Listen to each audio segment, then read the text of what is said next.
ሲጀመር አዲስ አበባና ሰማይ የኔ ነው አይባልም የሁሉም ህዝብ ነው ሰውየው ማስተዳደር ካለበት እንደ አዲስ አበባ ሲጀመር አሁን የአዲስ አበባ ልጅ ምን አለው ምንም ነገር የለው የአዲስ አበባ ልጅ ምን አለው ከስደት ውጪ ባህር ከመብላት ውጪ ምን አለው አዲስ አበባ ልጅ ማን ነው አዲስ አበባ በረራ አይደለችም አዲስ አበባ ፍልፍሌ አይደለችም እንደውም እየቆየን ስንሄድ እንደዚህ እነዚህ ስሞች በአባሎቻችን ባል እናደርጋቸዋለን እንዳይጠሩ እናደርጋቸዋለን አዲስ አበባ የኦሮሚያ መሬት እንደሆነችና የኦሮሚያ እምብርት ከተማ እንደሆነች ሁሉም ሰው ጠንቅቆ ያውቀዋል አጉል አዲስ አበባ የማንና ድሬዳዋ የማንናት ይያልክ ስትጨቃጨቅ ያቺ የመጨረሻው አቀመጣ ሁሉም ባዶ እንዳትሆን ማለት ያቺ ትንሳኤ ወይንም ቂያማ የምትባለው አቀመጣ አዲስ አበባ እና ኦሮሚያ ሲባል በአዲስ አበባ ውስጥ የኦሮሞ ልዩ መብት ሰላም ጤና ይስጥልኝ እንዴት አላችሁ እግዚአብሔር የተመሰገነ ይሁን በወቅታዊ ጉዳዮች ተመልሼ መጣሁ እንግዲህ ዛሬ የምንመለከተው በተለይ ሰሞኑን ያው የሀገራዊ ምክክር ኮሚሽኑ እየተካሄደ እንደሆነ በርካቶች የተለያዩ በአገራችን ጉዳዮች ውይይት ላይ እንዳሉ የሚታወቅ ነው ይሄን ተከትሎ እንግዲህ በአዲስ አበባ ዙሪያ የሚነሱ ነገሮች አሉ አዲስ አበባ የማንናት የኦሮሚያ ናት የሸገር ናት የገሌ ናት የብሔር ብሔረሰብ ናት በርካታ ነገሮች እየተነሱ ነው ይሄን ጉዳይ አስቀኛቸዋለሁ አንዳንድ ወጣቶች ድምጻቸውንም እያሰሙ ይገኛል በዚህ ጉዳይ ጠቅላይ ሚኒስትሩም የሰጡት ሐሳብ አለ እነዚህና ሌሎች ነገሮችን እንመለከታለን ወደ ቤተክርስቲያናችንን መለስ ብለን ደግሞ አንዳንድ የሚፋለሱ ስርዓቶችንም አስቀኛቸዋለሁ እስከ መራግብሩ ፍጻሜ አብራችሁን ቆዩ ላይክ እና ሼር ማድረጋችሁን አትርሱ እስቲ በመጀመሪያ ከዚህ ቪዲዮ እንጀምር ሲጀመር አዲስ አበባና ሰማይ የኔ ነው አይባልም የሁሉም ህዝብ ነው ሰውየው ማስተዳደር ካለበት እንደ አዲስ አበባ ሲጀመር አሁን የአዲስ አበባ ልጅ ምን አለው ምንም ነገር የለው የአዲስ አበባ ልጅ ምን አለው ከስደት ውጪ ባህር ከመብላት ውጪ ምን አለው አዲስ አበባ ልጅ ማን ነው የሚያዝነው በትላንትናው ዕለት በመዲናችን አዲስ አበባ ወጣቶቹ ጥያቄን ማንሳት ጀምረዋል እንደሚታወቀው በሀገራችን የምክክር ኮሚሽን ላይ በጣም አከራካሪ ሆኖ የታየው የአዲስ አበባ ጉዳይ በአዲስ አበባ ወጣቶች ዝምታ ተሰብሮና ስለምንኖርባት ከተማ ይመለከተናል ይገደናል ብለው አደባባይ ወጥተው ድምጻቸውን ማሰማት ጀምረዋል ወጣቶቹም የአዲስ አበባ ልጅ ሰፈር እንጂ ብሔር የለውም ለበርካታ ዓመታት አሁንን ጨምሮ ብዙዎች በነጻነት ልዩነትን እንኳን ቢኖር በፍቅር የሚኖሩባት ታላቅ መዲናችን ናት ነገር ግን በውስጧ የሚኖሩ ወጣቶች አልተጠቀሙም ገሚሱ ከቀያቸው ተፈናቅለው ዳር ዳር ላይ ሲጣሉ ገሚሱ ለተሻለ ህይወት እንዲሁም ኢኮኖሚውና ፖለቲካው አናታቸው ለወጥቶ የሚወዷትን ከተማ ጥለው በባህር ተሰደዋል ቆይ ማን ነው ለአዲስ አበባ ልጅ የሚያዝነው የት ሄደንስ እንኖር ሌላ ሀገር የለንም ያለችን መዲናዋ ናት እሷንም በሴራ ፖለቲካ ያቦካችሁ ልታስጠሏት እየቆፈራችሁ ነው በህግ አምላክ እንኖርበት ሲሉ ወሳኝ የተባለ መልእክትን በቁጭት አስደምጠዋል እንግዲህ አዲስ አበባና ሰማይ የኔ ነው አይባልም የሚሉ ሐሳቦችን በርካታ ወጣቶች ያነሱ ይገኛሉ ይሄ ማለት ምንድነው እንግዲህ በአዲስ አበባ ውስጥ በርካታ ብሔር ብሔረሰቦች ይኖራሉ የሁሉም መዲና ሆና ነው እየኖርንባት የምንገኘው አሁን ግን እነዚህ የሚነሱ ሐሳቦች ምናልባት ጸብን የሚዘሩ ይሄ የገሌ ነው የሚሉ ነገሮች ውስጥ እየገባን የምንገኝ ይመስለኛል ከአንድነታችን ከሰላማችን ከፍቅራችን ይልቅ ምንለያይበት ምንበታተንበት ይሄ እኔ ነው ይሄ አንተ አይደለም የምንባባልበት ጊዜ ደርሰናል በዚህ ሰዓት አሁን በውይይቱም ቢሆን አዲስ አበባ የማንናት የማን መሆን አለባት የሚሉ ነገሮች ይሄን ያል ከፍተኛ ሐሳብ አስነስተው ያጋጩን አይደለም ያሉት ብዙ ዛሬ ኢትዮጵያ ላይ መሰራት ያለባቸው መወያየት ያለብን የሰላም ሁኔታ የተለያዩ ነገሮች የኑሮ ሁኔታ በርካታ ነገሮች ማንሳት ይገባናል ብዬ አስባለሁ አሁን አዲስ አበባ እኔ ባይዘው ይቅርታ አድርጉልኝ የፖለቲካ ሰውም አይደለም ፖለቲካም ብዙ አላውቅምና ግን የሚያጣሉን በርካታ ሰላም እየነሱን ያሉ ነገሮች ይያሉ አሁን እርስ በርሳችን የሚያበታትነን ነገር እርስ በርሳችን የሚያለያየን ነገር መፈጠር አለበት ብዬ አላስብም ወደ ኋላ ማስቀኛቸው ሐሳቦች እንዳሉ ሆነው እኚ የሙስሊም አባት ያነሱትን ስሙ አጉል አዲስ አበባ የማንና ድሬዳዋ የማንናት ይያልክ ስትጨቃጨቅ ያቺ የመጨረሻው አቀመጣ ሁሉም ባዶ እንዳትሆን ማለት ያቺ ትንሳኤ ወይንም ቂያማ የምትባለው አቀመጣ ሁሉም ፈራርሳ ባዶውን እርቃንህም ምንም ነገር ሳትይዝ ሰውን እንዳበጣበጥ ለፍርዱ ቀን ለዳግም ትንሳኤውን ለየውም القيامه እንዳትቆም ማነው አላህም ፍራ ይልቁንም ሁሉም ተሳስቦ ሁሉም ተዋዶ ሁሉም ተፋቅሮ አንድ ላይ የሚኖርበትን ሀገር ፍጠር አጀንዳ እየፈጠራችሁ ሰው አታጣሉ አታፋጁ በየቦታ ሰው አንዱን እንዲሰጋ አንዱን እንዲፈራ አታድርጉ ባካችሁ እኛ ሰው ልጆች ነን ተሳስበን ተዋደን አንድ ላይ የምንኖርባትን ሀገር እንፍጠር ኢንሻአላህ በእውነት በጣም ትልቅ ነገር ነው ያነሱት የሁሉንም ሃይማኖት እየጠቀሱ የኦርቶዶክሱንም እያነሱ ሰምታችሁ ከሆነ በደንብ ማለት ነው። ይሄ አንተ እየተባባልን ነገ የምጽአቱ ጊዜ፣ ነገ የዓለም ፍጻሜው ጊዜ፣ ነገ ክርስቶስ ቢመጣበት ሰዓት እንዳይደርስ ዛሬኛ ይሄ አንተ እየተባባል ምንከፋፈልበት፣ ምንጣላበት፣ ምንለያይበት ጊዜ አይደለም። አንዱ አንዱን እንዲፈራ አታድርጉ፣ ይልቅ አንዱን አክብሮ ይልቅ አንዱን ወዶ እንዲኖር አድርጉ ብለው ያነሷቸው ነገሮች አሉ። ሁሉም ሰው ተከባብሮ ይኖር። እንዲህ አይነት አጀንዳዎች እየተነሱ አጀንዳ ይሰጠን፣ እርስ በርሳችን አንከፋፈል የሚል በጣም ደስ ያለኝ በጣም እኔ የምደግፈው ሐሳብ መሆን ያለበት ማለት ነው።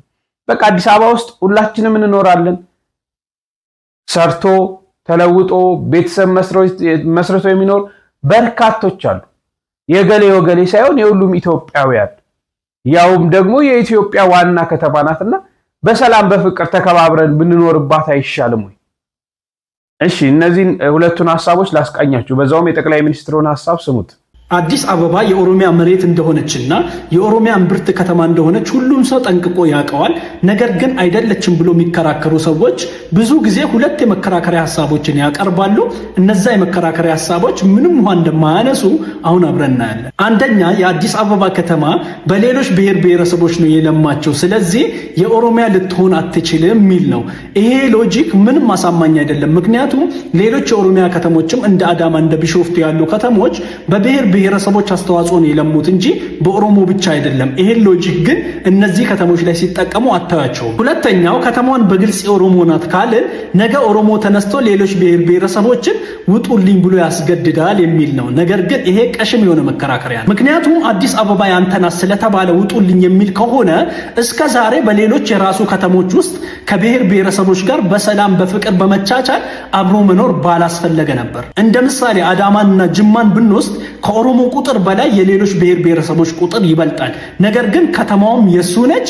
ሌሎች ብሔር ብሔረሰቦችንም ውጡልኝ ብሎ አላስገደደም። እናም ያለው እውነታ እንደዚህ ሆኖ ሳለ ኦሮሞ ለዘመናት ሲጠይቀው የነበረውንና ብዙ ውድ ነፍሶችን የገበረበትን ጥያቄ እንዲሁ በቀላሉ ይተዋል ብሎ ማሰብ ዘበት ነው።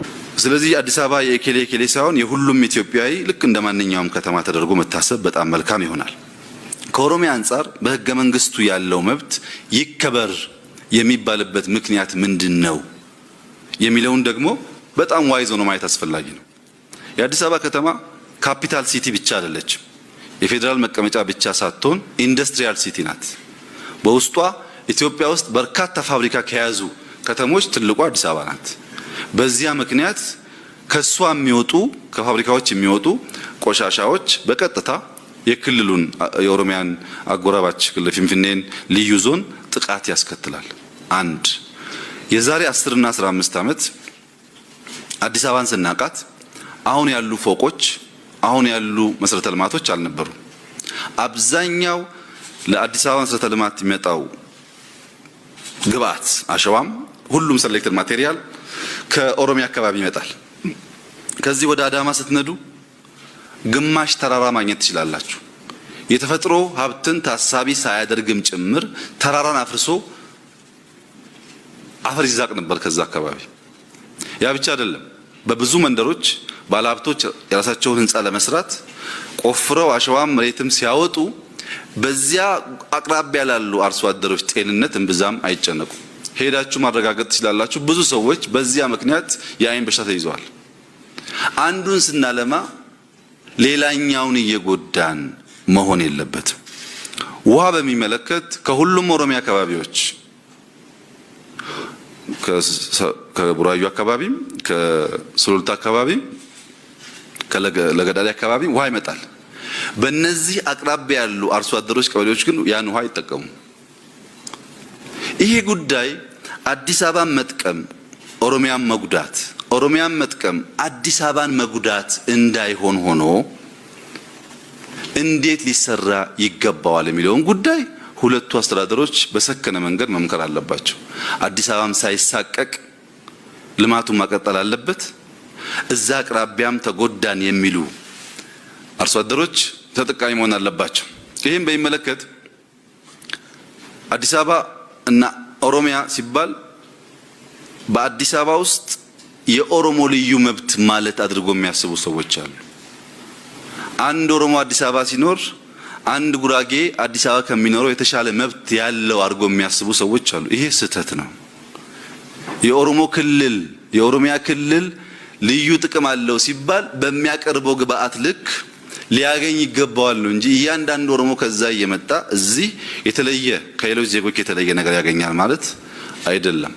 እዚህ አካባቢ ያሉ አርሶ አደሮችን በሚመለከት ከናንተም ከምሁራንም የሚጠበቀው በምን ሁኔታ ነው ያሉት እነዚህ ሰዎች የሚል የነዚህ ሰዎችን መብት በተመለከተ በፍጹም የኦሮሚያ ክልላዊ መንግስት ወይም በኦሮሞስ የሚታገሉ ፓርቲዎች ጉዳይ መሆን የለበትም። እንደተከታተላችሁት ነው። ይሄን ጉዳይ በዚሁ እናቆሙ። እንዳልኳችሁ ግን ሁላችንም ተከባብረን ምንኖርበት አሁንማ በጣም ብዙ የሚናፈሱ ነገሮች አሉ። በአዲስ አበባ የሚገኙ ስሞች ሁሉ ወደ ኦሮሚያ በኦሮሚያ ሊስም ላይክ በኦሮምኛ ቋንቋ ስማቸው ሊቀየር ነው። ብዙ የሚባሉ ነገሮች አሉና እንደው ሰላም የሚያደፈርሱ ነገሮች ውስጥ ባንገባ ተፈራርተን ማንኖርበት ከኦሮሚያ የመጣው ከሌላ የመጣው ከምን የመጣው ኢትዮጵያዊ ሆነን እርስ በርሳችን ተፈራርተን እንዳንኖር አድርጉን ለማለት ፈልጋለሁ። እግዚአብሔር አምላክ ለሀገራችን ሰላምን ያምጣል። ወደ ቤተክርስቲያናችን መለስ እንበል። እንግዲህ አንድ ተግባር ላሳያችሁ። እሺ ኮፒ ሊንክ ሼር ፖስት እያደረጋችሁ ለእንደነዚህ አይነት ዲያቆናት መልእክት እንዲደርስ አድርጉልኝ። በመጀመሪያ ደረጃ በቤተክርስቲያን ውስጥ አንድ ስራ ልትሰሩ ስትሉ አንባቢ ባትሆኑ መጽሐፍትን ባታነቡ ማወቅን ባትፈልጉ የሆነ ስራ ልትሰሩ ስትሉ ይሄ እንደዚህ አይነት ስራ ግን ከዚህም በፊት ተሰርቶ ያውቃል ብላችሁ ለመጠየቅ ሞክሩ። ምክንያቱም ቤተክርስቲያኒቱ ውስጥ ከዚህም በፊት ያልነበረን ስርዓት ህገወጥ የሆነን ስርዓት እያመጣችሁ እዚህ ላይ የምትሰሩት ማንበብ ስለማትፈልጉ፣ ሁለተኛ ደግሞ ከዚህም በፊት የሆነውን ታሪክም ማወቅ ስለማትፈልጉ ነው። በመጀመሪያ ደረጃ ዲያቆን እንዲህ እንደ ዓለማውያን ተንበርክኮ ለአንዲት ሴት ቀለበት እንዲያደርግላት አይፈቀድም። ልክ አይደለም፣ ስርዓት አይደለም። ምክንያቱም እንኳን ለአንድ ዲያቆን ይቅርና ለአንድ ምዕመንም በየአደባባዩ በየቦታው ተንበርክከ ቀለበት አግኝ ብለህ ማድረግ አትችልም። ቃል ኪዳንም ማሰር አትችልም። ይሄን ስርዓት ቤተክርስቲያን ቀርጻ አስቀምጣለች። ይሄን ነገር መፈጸም የምችለው ስታገባት ብቻ ነው ቀለበት ልታደርግላት የምትችለው።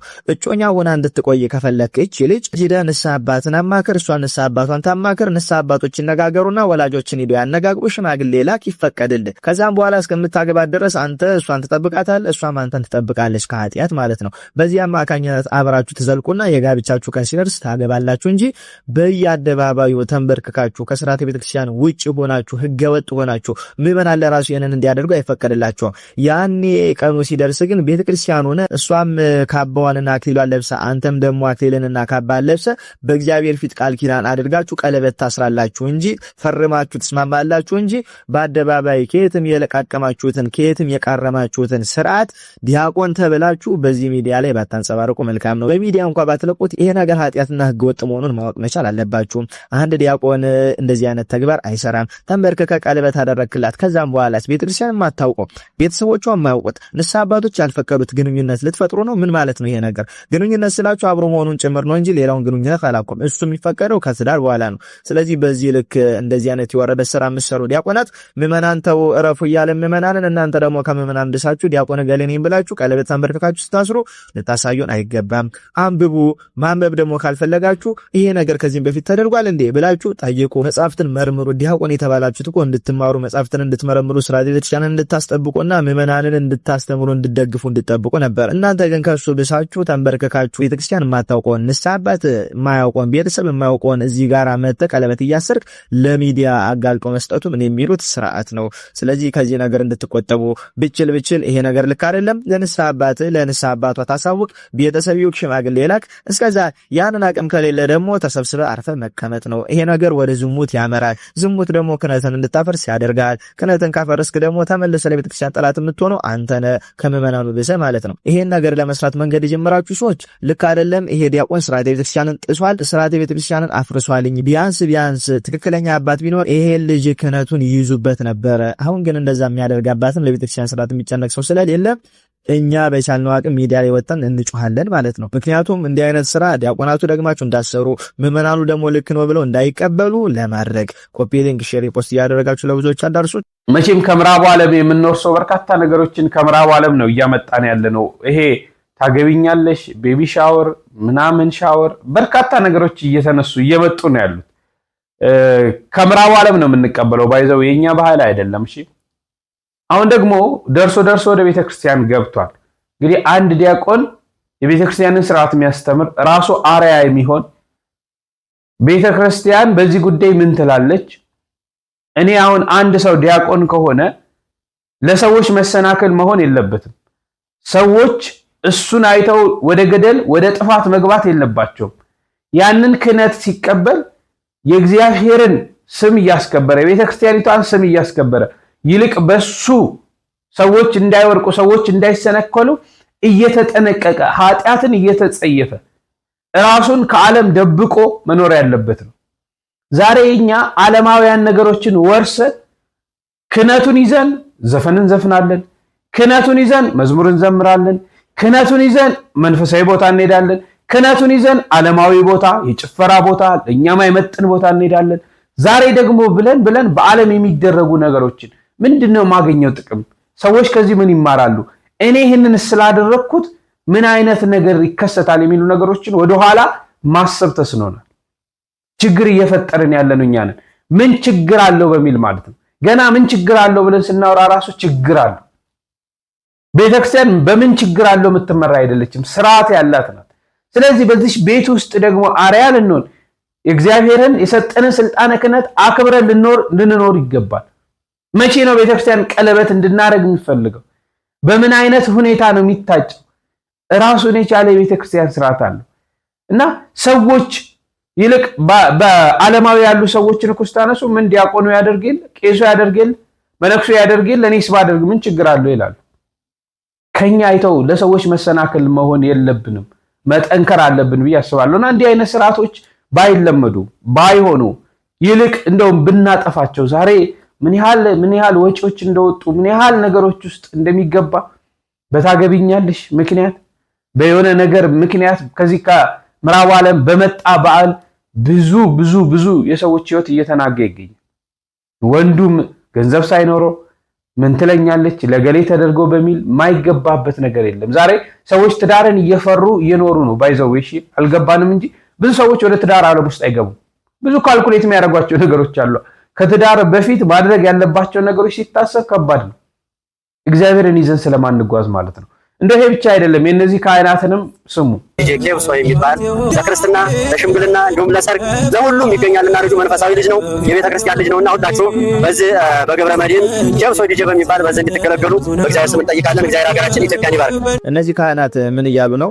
ዲጄ ኬብሶ የሚባል ይሄ ልጃችን በፈለጋችሁት በየአይነቱ ፕሮግራም ላይ ተገኝቶ ሙዚቃ ሊያስጨፍራችሁ ይችላል። ስለዚህ እናንተ ደግሞ የምትገለገሉትን ነገር ሁሉ በዚህ ዲጄ አማካኝነት መገልገል ትችላላችሁ ብለው ለዓለማዊ ለስጋዊ ነገር ፕሮሞሽን እየሰሩ ነው እነዚህ ካህናት። እንደሆነ ጋር አንድ ንስሐ ልጅ መጥቶ እየጨፈርኩ አድሬ ከጭፈራ ቤት እንደዚህ አድርጌ ኃጢአት ሰራው እየዘፈንኩ ብሎ መጥቶ ንስሐ ቢገባ እናንተ እንደው አፋችሁ ሞልታችሁ ዘፈን ኃጢአት ነው ልጄ ልክ አላደረክም ብላችሁ ንስሐ ልጆቻችሁ መቆጣት ሞራሉ ይኖራችኋል?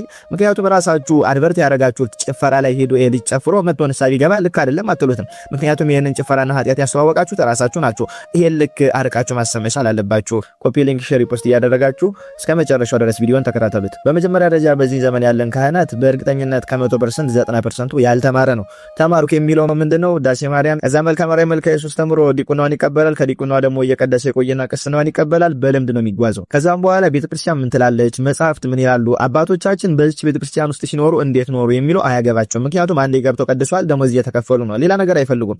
ምዕመናንን ደግሞ በፈለጉት መጠን ነው ሊያስተናግዷቸው የሚፈልጉ እንጂ እረፍተው ማለት አይፈልጉም። ምክንያቱም የቤተክርስቲያን አጠገብ ቆመው እረፉ ተው ካሉ የሚጠሉና ከሰው የሚገለሉ ይመስላቸዋል። ሰው ካገለልን ደግሞ ምግባችንን አናገኝም ብሎ ያስባሉ። ስለዚህ ከፈጣሪያቸው ወዳቸውን አስቀድመው በዚህ ልክ ስርዓትን እየጣሱ ኃጢአትን እያበረታቱ ይገኛሉ። በነገራችን ላይ ካህናት፣ ቄሶች ፍትሐ ነገሥት አንቀጽ 9ን አንብቡ። ዲያቆናት ደግሞ ፍትሐ ነገሥት አንቀጽ 8ን አንብቡ። መነኮሳት ደግሞ ፍትሐ ነገሥት አንቀጽ 10ን አንብቡ። በመጀመሪያ ደረጃ ምን ማድረግ እንዳለባችሁ ምን ማድረግ እንደሌለባችሁ በእነዚህ አንቀጾች ላይ ተጽፏል። ከዛም በኋላ ደግሞ ሐዋርያት አባቶቻችን በመጽሐፈ ዲድስቅልያ ላይ ያስቀመጡትን በመጽሐፍ አብጥል የሰሩት ስርዓት ለመመልከት ሞክሩ እንጂ ዝም ብላችሁ መጣችሁ ያልሆነ ነገር እዚህ ላይ አትዘላብዱ፣ አትዘባርቁ። ይሄ ልጅ በጎ ሊሆን ይችላል፣ ለቤተክርስቲያን ሊደግፍ ይችላል፣ ገዳማትን ሊረዳ ይችላል። ግን የሚሰራው ስራ ትክክለኛ ስራ አይደለም። ቢያንስ ትክክለኛ ስራ እየሰራ አይደለም። ልጃችን ነው ከቻልክ ሌላ ስራ ቀይር ብላችሁ እንደመምከር። ግን እናንተ በተገላቢጦሽ መጣችሁ እዚህ ላይ ዲጄ ገሌ ይባላል እሱን አሰሩት በፈለጋችሁት ፕሮግራም ጥሩት እያላችሁ የእሱ ጥፋት ሳያንስ እናንተ ደግሞ ጥፋቱን ደግፋችሁ ቤተክርስቲያን ይሄንን ስራ ትደግፋለች፣ አዝማሪነትን፣ ዘፋኝነትን፣ ዲጄነትን ቤተክርስቲያን ታበረታታለች።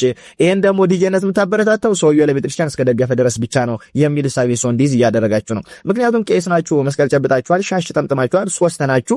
የምትናገሩት ነገር የቤተክርስቲያን ቃል ነው የሚመስለው ሰው። ስለዚህ እዚህ ጋራ ማንም ሰው ገንዘብ ለቤተክርስቲያን ስለሰጠ የሚሰራው ስራ ልክ ካልሆነ ቢያንስኛ ባለማስተዋወቅ ያንን ኃጢአት እንተባበር። ከዛም ባሻገር እንደ አንድ ክርስቲያን ደግሞ ይሄ ስራ ልክ እንዳልሆነ እስኪገባው ድረስ እንንገረው። ዝም ብለን አብጠልጥለን ነው ዞር በል ከዚህ ስራ ኃጢአት ነው ብለን ማባረር ሲሆን እስኪገባውና ክርስትና ምን እንደሆነ እስኪረዳ ድረስ ይሄ ስራ ልክ እንዳልሆነ እናስገንዝበው። ከዚያም በኋላ በራሱ ጊዜ ስራ ይልጅ ይተዋልኝ። እንደዛ እንደማድረግ ግን እናንተ መጣችሁ ያበረታታችሁት ኃጢአት ነው ልክ አይደለም ልጃችን ሌላ ስራ ሞክር ብላችሁ እንደመናገር መጣችሁ እየደገፋችሁት ይሄ ልጅ በዚህ ኃጢአት ውስጥ ወርቆ እንዲኖር እየፈረዳችሁበት ነው። በነገራችን ላይ ገንዘብ ከየትም አምጡ ከየትም ለቤተክርስቲያን ስለሰጣችሁ ተጻድቃላችሁ ማለት አይደለም። ምክንያቱም እግዚአብሔር የሚፈልገው የእናንተን ንጹህ ልብ እንጂ ይዛችሁት የምትመጡትን መስዋዕትም አይደለም። የአቤል መስዋዕት ተቀባይነት ያገኘው አቤል በንጹህ ልብ ሆኖ ስላደረገ ነው እንጂ መስዋዕቱንማ ቃየልም እኮ አቅርቦ ነበር። ስለዚህ ይሄንን ነገር ተገና አድርጋችሁ በሚሰራው ስራ ለቤተክርስቲያን እየደገፍኩ ስለሆነ በዚህ አማካኝነት እግዚአብሔር ይመረኛል ብላችሁ ራሳችሁን አታታልሉ። ሁለተኛ ነገር ደግሞ እግዚአብሔርን ለመሸወድ አትሞክሩ። በሌብነት ሰው አስጨንቃችሁ ሰው ገላችሁ ያመጣችሁትን ገንዘብ ለእግዚአብሔር ብትሰጡት ቤተ መቅደሱን እያፈረሳችሁበት ገንዘባችሁ ምን ሊያደርግለት ነው ለእግዚአብሔር? ከዛም ባሻገር ደግሞ ያንን ቅዱስ ስጋ ያንን ቅዱስ ቤተ መቅደስ ሰው የተባለውን አካል በጭፈራ አማካኝነት የአጋንንት ማደሪያ እያደረጋችሁ ህዝቡን በነጻ ፈቃዱን ቢሆን እናንተ ወደዚህ ስራ እያስገባችሁት የዛ ህዝብ ጥፋት መነሻ እየሆናችሁ እግዚአብሔርን በገንዘብ ብትደልቡት እግዚአብሔር አይሰማችሁም። ምክንያቱም እኔ ዲጄነቱን ባልሰራው እኮ ሌሎች ይሰራሉ ልትሉ ትችላላችሁ። እናንተ የራሳችሁን ኃላፊነት መወጣትና ከዚህ ነገር ንጹህ መሆን ነው የሚጠበቅባችሁ። ማንም ሰው ያስጨፍር አያገባችሁም። እናንተ ስለራሳችሁ ብቻ ነው ሊያገባችሁ የሚገባው። አሁን እዚህ ጋራ ይሄ ስራ ተገቢ አይደለም። ይሄ ልጅ ስራው ዲጄነት ነው፣ ማስጨፈር ነው። እነዚህ ሰዎች ደግሞ እነዚህ ቄሶች ደግሞ ሻሽ ጠምጥመው መስቀል ጨብጦ ምን እያሉ ነው? በፈለጋችሁት ፕሮግራም ላይ ይሄ ልጅ ጋብዙትና ያስጨፈራችሁ ብሎ ፕሮሞሽን እየሰሩለት ነው። ስለዚህ ይሄ ነገር ደግሞ ቀጥታ ፍትሐ ነገሥት ላይ ሄዳችሁ ብታነቡትኝ ፍትሐ ነገሥቱ ምንድነው የሚለው አንቀጽ 9 ላይ እንዲህ በጭፈራ ቤት የሚገኝ ካህን እንደዚህ አይነቱ ነገር የሚያበረታታ ካህን ክህነቱ ቀጥታ ይሻር ብሎ ነው ይሄንን የሚያስፈጽም ሰው ጠፍቶ እንጂ ቤተክርስቲያን ለዚህም ስራ ተሰርታ ነበረ። ቢያንስ ይሄ ስራ ልክ እንዳልሆነ አስረድታችሁ ስራውን እንዲያቆም ባታደርጉ እንኳን ቢያንስ ወጣችሁ ሚዲያ ላይ ልክ ነው ብላችሁ ድጋፍ አትስጡት። ምክንያቱም ቅዱስ ጳውሎስ ዘፋኝ መንግስተ ሰማያትን አይወርስም እያለ አጋንንት በዛ ይዘፍናሉ ብሎ ደግሞ ኢሳይያስ እየተናገረ ዘፈን ኃጢአት እንደሆነ በመጻሕፍቶቻችን ላይ በፍትሐ ነገሥት ላይ ሰፍሮ እያለ ብድግ ብላችሁ የራሳችሁ ሆድ እንዳይጎልባችሁ ከሰው እንዳትቀያየሙ የቤተክርስቲያን ሕግና ስርዓት የምትሸራርፉ እንደናንተ አይነት ያልተማራችሁ ካህናት ማረፍ መቻል አለባችሁ። ስለ እግዚአብሔር በላችሁ እፈሩ፣ ፍሩት። እግዚአብሔርንም ቢሆን ስለ ሕግ አምላክ ብላችሁ ይሄንን ስራችሁን አቁሙ፣ እፈሩ፣ ተማሩ። አለመማር ወደ ከባድ ኃጢአት ይወስዳል። ሆሴም ሕዝቤ እውቀትን ከማጣት የተነሳ ጠፍቷል የተባለው ይሄንን ነው። ቢያንስ ካህናቱ ተምረው ምዕመናኑን ሼፕ ማስያዝ ሲገባቸው ካህናቱ ያልተማሩ ሆኑና ጭራሽ ምዕመናኑን ወደ ጥፋት የሚመሩ ሆኑ። ስለዚህ ብታስቡበት መልካም ነው። ካህናት ምን ማውራትና ምን ማውራት እንደሌለባችሁ ቁጭ ብላችሁ ብዙ ትምህርት ቤቶች አሉ፣ ተማሩ፣ መጻሕፍትን አንብቡ፣ ለራሳችሁ ጊዜ ስጡ፣ እግዚአብሔርን ፍሩት። ከዚህም ባሻገር ደግሞ እንደዚህ የምትሰሩ ምዕመናን ስራችሁ ልክ እንዳልሆነ እወቁ። እነዚህ ሶስቱ ካህናት መጥተው ስለመሰከሩ ለአንተም ደግሞ ስራ ልክ ነው ማለት አይደለም። እችል ከዚህ ስራ ወጥተህ ሌላ ስራ ውስጥ ብትገባ መልካም ነው እላለሁ። ምክንያቱም ጨፋሪም አስጨፋሪም ኃጢአተኛ ነው። ይሄ ኃጢአት ደግሞ የእግዚአብሔርን ቤተ መቅደስ የሚያረክስ ቅዱስ ጳውሎስን በብዙ መልኩ ያወገዘው ኃጢአት ነውና ከዚህ ነገር እንድትላቀቅ ለማለት ነው። ስለዚህ እንደዚህ አይነት ካህናትን የምትከተሉ ምዕመናን ካላችሁም ከዚህ ነገር መቆጠብ መቻል አለባችሁ። ይሄንን ያያችሁ ምዕመናን ደግሞ እነዚህ ካህናት በፍጹም ቤተክርስቲያንን አይወክሉም። ብችል ቤተክርስቲያን እነዚህን ክህነታቸውን ቀምታ እንዲማሩ ማድረግ ነው የነበረባት። ግን ጊዜውን እንደምታውቁት ነው። የቤተክርስቲያኗ ጊዜ እስኪመጣ እንግዲህ እንዲያለን እንቀጥላለን። እግዚአብሔር ያን የበትሩን ያነሳ ጊዜ ግን እነዚህ ሁሉ ከቤተክርስቲያን ጸርተው ቤተክርስቲያን ልዕልናዋንና ኃይሏን አግኝታ ስርዓቷን አስከብራ ትኖራለች። እግዚአብሔር ሁላችንንም ለዛ ቀን ያብቃን። ካህናት አባቶቻችን ምናልባት ባለማወቅ ይሁን እንዳልን ዘፈን አስዘፋኝ አስጨፋሪ እንደሆነ ያውቃሉ። ታዲያ እንዴት ነው አስጨፋሪውን ለሰርጋችሁ፣ ለልደታችሁ፣ ለክርስትናችሁ ጥሩ የምትሉት? ሰርግ እኮ በቤተ እግዚአብሔር ነው አይደል የሚካሄደው? ሰርግን መባረክ የሚችል ስልጣን ያለው ማን ነው? እግዚአብሔር ነው። እሱ ነው ሰዎችን አንድ ማድረግ የሚችል አይደል? ከሁለትነት ወደ አንድነት የሚያመጣ የሚባረክ እሱ ነው። ታዲያ እሱ በሚገኝበት ሰርጋችሁን በቤተ እግዚአብሔር አግቡ ይባላል እንጂ እሱ በማይገኝበት አግብታችሁ ለጭፈራ ጥሩት።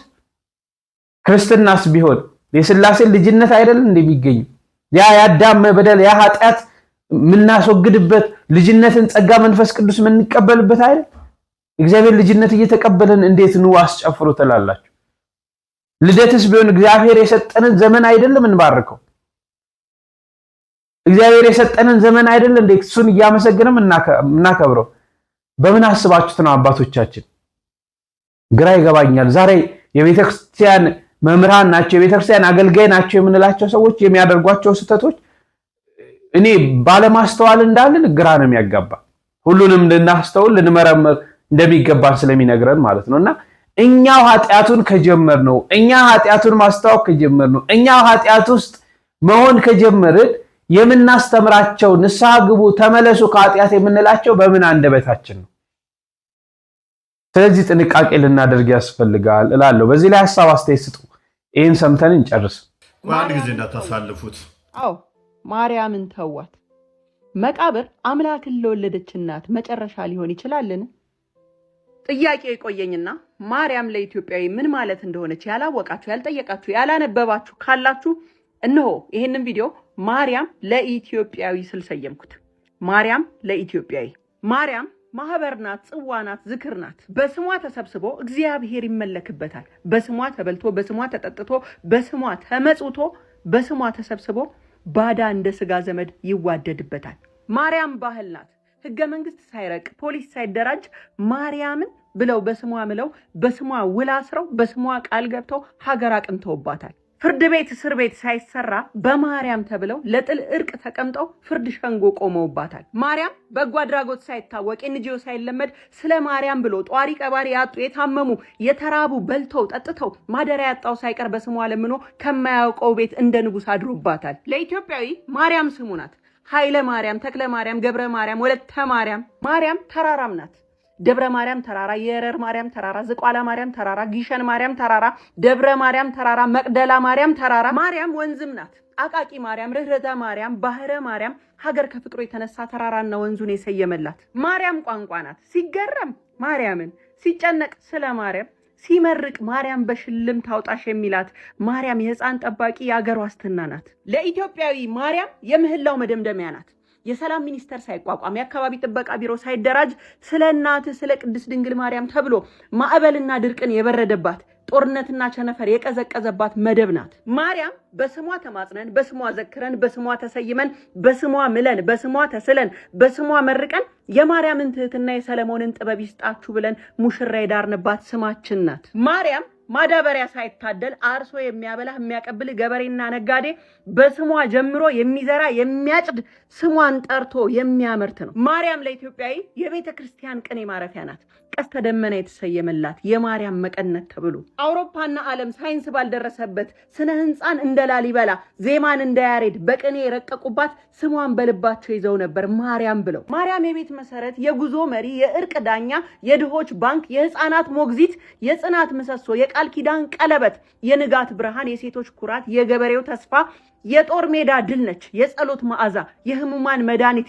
የዝምታ ጥበብ። የዘመንክ መስሎ ስሟን የጣልክ ሁሉ እውነተኛ ስልጣኔ እግዚአብሔርን መፍራት፣ ፈጣሪን ማምለክ፣ መገዛት አልፎም በደካማ ስጋ እኔ እናንተ በያዝነው በደካማ ስጋ በሐሳብ በቃልና በስጋ ከክፉ ሐሳብ ሁሉ የራቀች ንጽሕት ፍጹም ንጽሕት ጸጋን የተመላሽ ሆይ እንዳላት መልአኩ በመለኮት ጸጋ የተሞላች ወላዲተ አምላክ ማደር ኦፍ ጋድ ከመላእክት የከበረች የማይቻለውን የቻለች የስጋና የመለኮት መገናኛ አክታሚተ ድንግል የተፈጥሮ ሕግ ለሁሉም አንድ ሲሆን ለእሷ የተለወጠባት ድንግል በስጋው ህሊና የተባለች ስጋና ህሊና ንጽሕት ያለባት ምህረተ ቃል ኪዳን ባለቤት የሆነችን ድንግል የጣልክ በትህትናዋ አምላክን ከሰማይ ስላወረደች በንጽህናዋ የመለኮት ማደሪያ ለሆነች በእናትነት ለፈጣሪ እናት ለመባል የበቃች ሰው ሆና ሳለች ከመላእክት ላስበለጣት ጌታ ስለቀረበች ለ5500 ዘመናት ከአዳምና ሔዋን ጀምሮ በነቢያት ዘንድ እነሆ ድንግል ትጸንሳለች ወንድ ልጅም ትወልዳለች ተብላ የተጠበቀች በኢሳይያስ በሕዝቅኤል በዳዊት በወርቅ ልብስ ተጎናጽፋ በንጉሥ ቀኝ ትቆማለች ተብላ የተጠበቀች ያዕቆብ በህልሙ ያያት መሰላል የትንቢት መፈጸሚያ ከትውልድ ወደ ትውልድ ሊተላለፍ የመጣውን ያ የበረከት ዘር ፒውር ላይን የሚባለው እናትና አባቷ ሐናና ኢያቄም ላይ እስኪደርስ ማርያምን እስኪያገኝ ድረስ በትዕግስት የተጠበቀች ከውልደቱ እስከ ህልፈቱ አብራ የነበረች አምላክ እናቴ ያላትን ራሱ አምላክ እንደ ዘመኑ ሰው ተጠቅሞ ጥሏታል ብለህ ስታስብ ገና እንደ ማስቲካ አኝኮ ተፍቷታል ጌታ ብለህ ስታስብ ገና ተገልግሎባት ዘመኗን ትቷታል ረስቷታል ብለህ ስታስብ ገና ድንቁርና ቤት እንደሰራበት ወቅ አምላክ እንኳን አምላክ ይቅርና ፍቅርን የፈጠረ የፍቅር ባለቤት እኔ እናንተ እንኳን እናታችንን አድገን አልተውንም። የእናቶችን እናት ሊያስጥል ሲመጣ ዲያብሎስ ኢትዮጵያዊ ሆነ በመቀነቷ አድገ እንዴት ቻልክበት ነው? ግን እንዴት ቻልክበት? ሃይማኖት ውሸት ሆኖ መጽሐፍ ቅዱስ ተረት ተረት ቢሆን እንኳን ማርያም የድርሰቶች መጀመሪያ እና መዝጊያ መጨረሻው ነች። እናማ ማርያምን ለኢትዮጵያዊ ተዋት እባካችሁ። ብዙ ነገሮችን እንዳገኛችሁ ተስፋ አደርጋለሁ። እግዚአብሔር አምላክ ይጠብቀን። እንግዲህ ያለንበት ደግሞ ጾመ ፍልሰታ ነው። በዚህ በጾመ ፍልሰታ እመቤታችንን ተማጽነናት የልቦናችን መሻት ተፈጽሞ ለብርሃነ ትንሣኤ ሁላችንንም ታደርሰንላለሁ። በሌሎች ጊዜዎች እስክንገናኝ ቸር ቆዩልኝ።